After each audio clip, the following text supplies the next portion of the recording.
नमस्कार दोस्तों, मैं सोनम जैन और आप सभी देख रहे हैं सोनम जैन की कहानियाँ। और आज की कहानी में आप सभी के लिए लेकर आई हूँ आखिर उस मौसम की क्या करती थी भाग 3। यदि आप सभी को मेरे द्वारा लिखी गई ये कहानी पसंद आए तो चैनल को सब्सक्राइब कर लीजिएगा और पास में जो बेल आइकन का बटन है उसे प्रेस करना बिल्कुल ना भूलें, क्योंकि इसी से मिलेंगी आप सभी को मेरी आने वाली हर कहानी की नोटिफिकेशन। कहानी पसंद आने पर वीडियो को लाइक एंड शेयर जरूर कीजिएगा। तो चलिए कहानी शुरू करते हैं। कहानी में अभी तक हम सभी ने देखा अंजलि और मुकेश एक दूसरे से प्यार करते थे और उन्होंने शादी कर ली, लेकिन पारिवारिक लड़ाई होने के कारण वह अपने परिवार को छोड़कर दूसरे शहर चले जाते हैं, जहां उन्हें आर्थिक रूप से परेशानी होती है, जिसके कारण उन दोनों में लड़ाई झगड़े बढ़ते ही जाते हैं। उसी बीच वह एक बहुत प्यारी सी बेटी रूही को जन्म देते। रूही के जन्म से वह दोनों बहुत खुश थे, लेकिन उनकी आपस की लड़ाई खत्म नहीं होती और एक दिन वह दोनों अपनी जान दे देते हैं। उनकी लड़ाई हमेशा हमेशा के लिए ख़त्म हो जाती है। वह अपनी ज़िंदगी तो ख़त्म कर देते हैं, लेकिन वह यह नहीं सोचते कि उन्होंने जिस मासूम को जन्म दिया है अब उसका क्या होगा।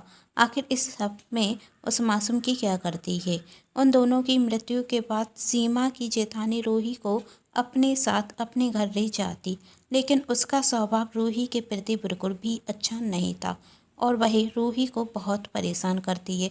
जब रूही बड़ी होती है तब उसके लिए एक रिश्ता आता है। रिश्ता रोहित का था, जो बहुत पैसे वाले घर का लड़का था, लेकिन रोहित की पहली भी शादी हो चुकी थी और उसकी 2 बेटियां थी। रोहित की पहली पत्नी की मृत्यु हो जाती, जिसके बाद वह गम में डूबा रहता और अपनी बेटियों का ख्याल नहीं रखता था। इसलिए रोहित की माँ अपने बेटे का रिश्ता सीमा की भतीजी रूही के लिए भेजती, जिससे उनकी नातनियों को माँ का प्यार मिल जाए और उनका भविष्य अच्छा हो जाए। अब देखते हैं आगे क्या होता है। रोहित की माँ सीमा के घर पर जाती और वह रूही को देखकर कहती कि मुझे आपकी भतीजी बहुत पसंद है, आपको इस रिश्ते से कोई ऐतराज़ तो नहीं।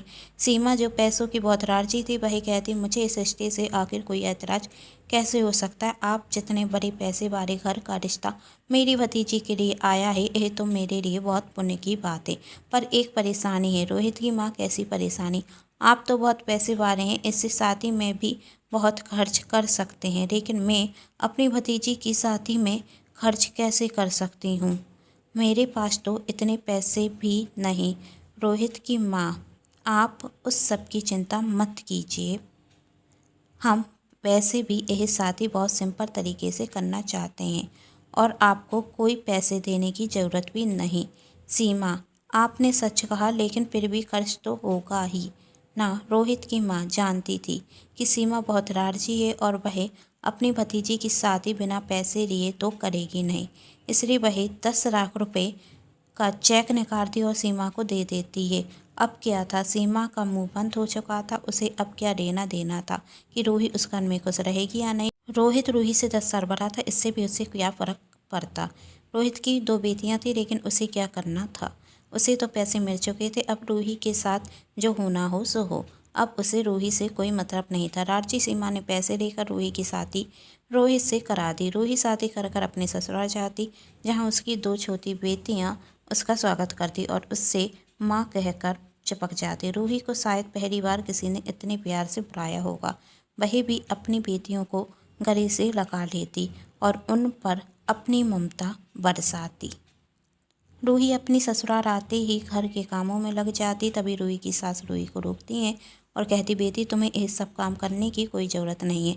यह सब काम करने के लिए घर में बहुत नौकर हैं, यह सब काम वही देख रहेंगे। तुम तो बस मेरी नातिनों को अच्छे से ख्याल रखो। और मेरे बेटे रोहित का भी रूही की सास का रूही के प्रति व्यवहार बहुत अच्छा था और रोहित की दोनों बेटियों का भी। लेकिन रोहित तो रूही को देखना भी पसंद नहीं करता था। वह तो सिर्फ और सिर्फ अपनी पहली पत्नी की मृत्यु के गम में हमेशा डूबा रहता था। रोहित ना तो अपने काम पर ध्यान देता और ना ही अपनी बेटियों पर।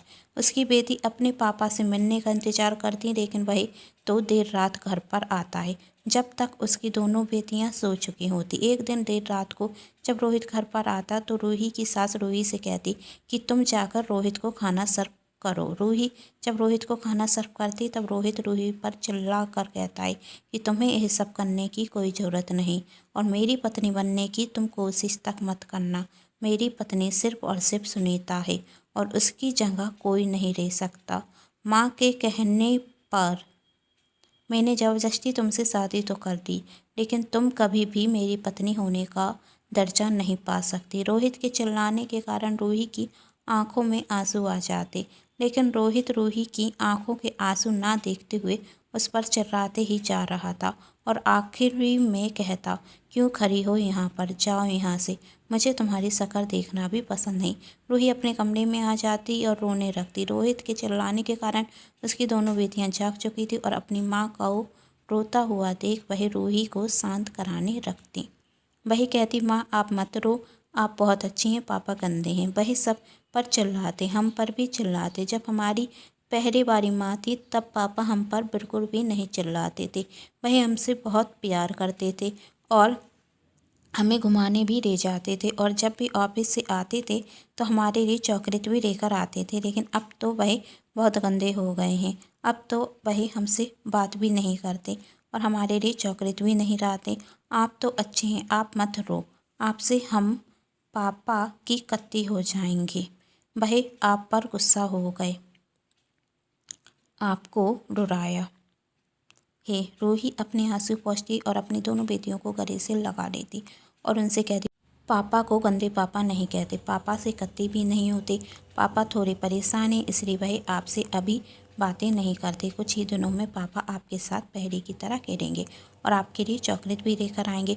रोहित की दोनों बेटियां कहती, सच में माँ, पापा पहले की तरह अच्छे हो जाएंगे। रूही, हाँ पापा पहले की तरह अच्छे हो जाएंगे।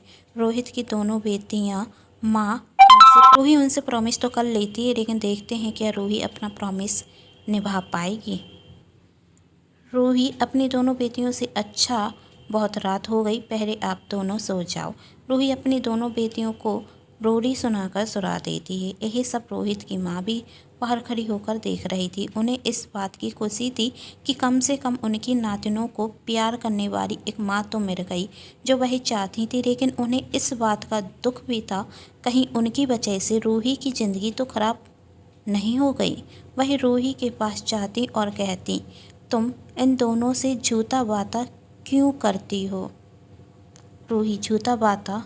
रोहित की माँ, हाँ झूठा वादा।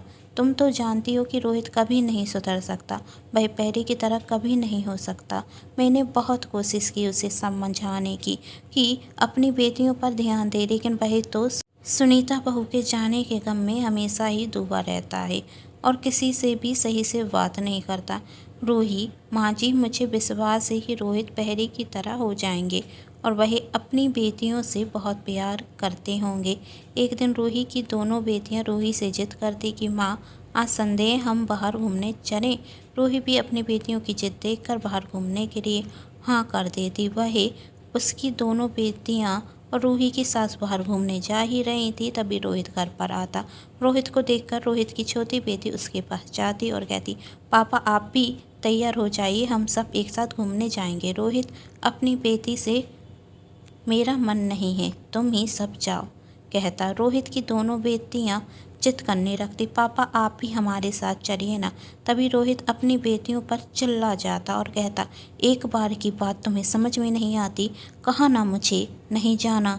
यह सुनकर रोहित की माँ कहती, उन मासूमों पर क्यों चिल्ला रहा है और आखिर कब तक तू सुनीता बहू के जाने के गम में डूबा रहेगा? रोहित, डूबा रहूँगा, आखिर मैं उससे बहुत प्यार करता था। अच्छा होता कि उस दिन के एक्सीडेंट में मैं भी उसके साथ चला जाता। यह सब सुनकर रूही के सबर का बांध टूट जाता और वह रोहित से कहती, तुम चले जाते तो तुम्हारी दोनों बेटियां अनाथ हो जाती, लेकिन तुम्हें इससे क्या फ़र्क पड़ता है ना? उनके साथ तुम्हारे जाने के बाद कोई कैसा भी व्यवहार करता, उन्हें मारता पीटता या उनसे नौकरों की तरह व्यवहार करता, लेकिन इस सब से भी तुम्हें क्या फ़र्क पड़ता है ना? तुम्हारी दोनों बेटियां रोती रहती, लेकिन उनके आंसू पोंछने वाला भी कोई नहीं होता, लेकिन तुम्हें इस सब से भी क्या करना था, है ना? जब तुम्हारी दोनों बेटियां हुई होंगी तो तुम्हें और सुनीता दीदी को कितनी खुशी हुई होगी, कितने सपने सजाए होंगे तुमने और दीदी ने, लेकिन एक छोटा सा दुख आने के कारण तुम अपनी ज़िंदगी को देने की बात कर रहे हो। ये सोचे बिना कि तुम्हारे बाद तुम्हारी बेटियों का क्या होगा, तुम उनसे सही से बात नहीं करते। जानते भी हो इस बात की उन्हें कितनी तकलीफ होती है।